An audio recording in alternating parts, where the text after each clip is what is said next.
Good evening, everyone. Welcome back. It is Wednesday, June 21st, 2023.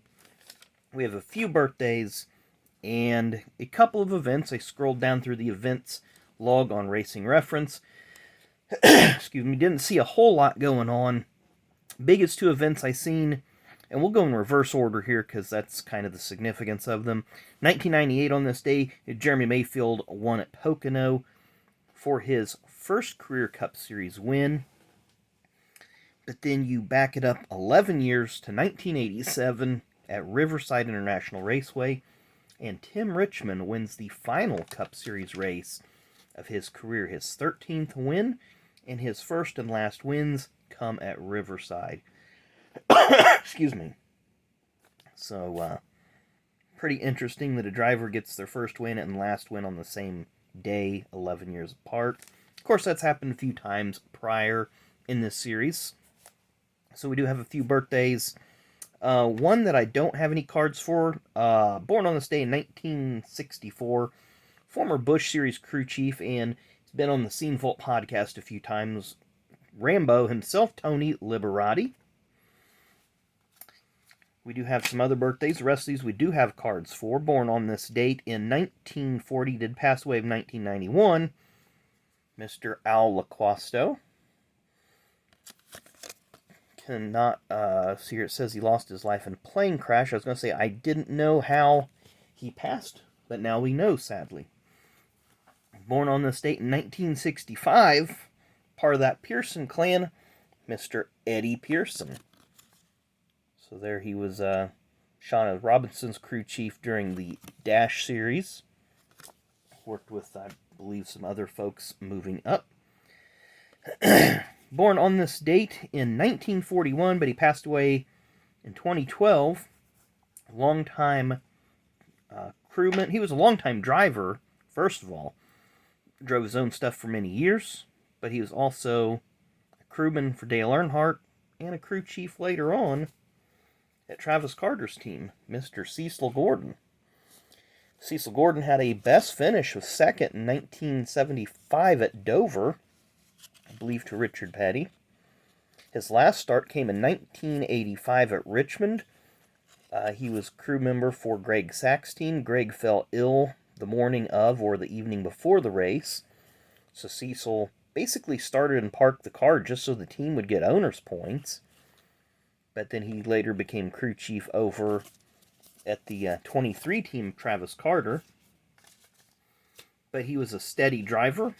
And of course, as a Gordon should, he drove a number 24. No relation to Jeff Gordon, though. We also have another driver here, born on this day in 1957. Kind of a, what do you call it? A journeyman driver, I guess that's the term I'm looking for. He did start off with a pretty solid team with the in the Cup Series with the 66 and 55 Copenhagen and Skoal cars. And he ended up having a pretty good, and continues to have a pretty good career in the television booth, Mr. Phil Parsons. Of course, the racing cards really didn't start till after he got out of his good rides. Racing cards, of course, 1988 and 89, they really don't show his Skoal stuff. And then in 90, he went to the 4-car. But here, he was in 91. He's driving for the newly formed Diamond Ridge Motorsports, Gary and Carolyn Bechtel. Of course, you've seen that we had some TTMs from Mr. Bechtel, Mr. and Mrs. Bechtel. Then you have 92. He drove a couple races for Melling before getting released. 93, he hopped between the Busch Series and Larry Hedrick's team. You see the logo on his back of his uniform. That was Matchbox White Rose Collectibles. That was his sponsor in the Busch Series. And this car here is his car that he was driving for Hedrick in 1993. And then 1994, he just went back to the Busch Series pretty much full-time after that, and only filled in a couple of spots in the Cup Series thereafter. He did have channel lock on his car for a minute. He had some other sponsors. I believe he had Altel for a minute, and maybe Schneider National, I can't remember. He had a bunch of different sponsors. This is the Melling car that he ran for 2 races in 92 before getting released. This is one of the ugliest, but one of my favorite paint jobs, just because it's so crazy looking. Mannheim Auctions, which was a company owned by Larry Hedrick, the owner of the 41 car. Phil drove that car for most of the 93 season. This is one of the Busch cars that he did drive for J&J Racing. Luxair Heating and Cooling. And again, the Channel Lock car for Phil Parsons. And that was his own team. That 10 team was Phil's own car. Do have one more birthday before we wrap things up.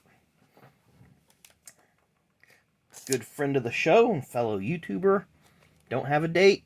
Maybe we'll keep it a secret. We don't want to know how. He doesn't want to know. The world know how old he is. But Mr. Daniel over from Danny and Gray's Cards and Toys. This is one of the cards he sent us a couple years ago.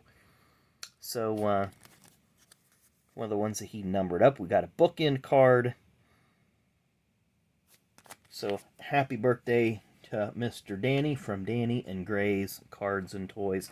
Hope you have a great day. I know just watched your video a little bit ago. I know you've been feeling under the weather just a little bit, and so hopefully that clears up for you really soon.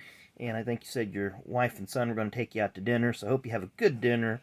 Enjoy the day. Really cool stuff your son made. So you guys need to go over and check out that video. His son made him a couple cards. Pretty cool. Plus he did a nice little rip and got some nice cards out of it as well. So anyway, thanks again everyone for watching. Really, really do appreciate it.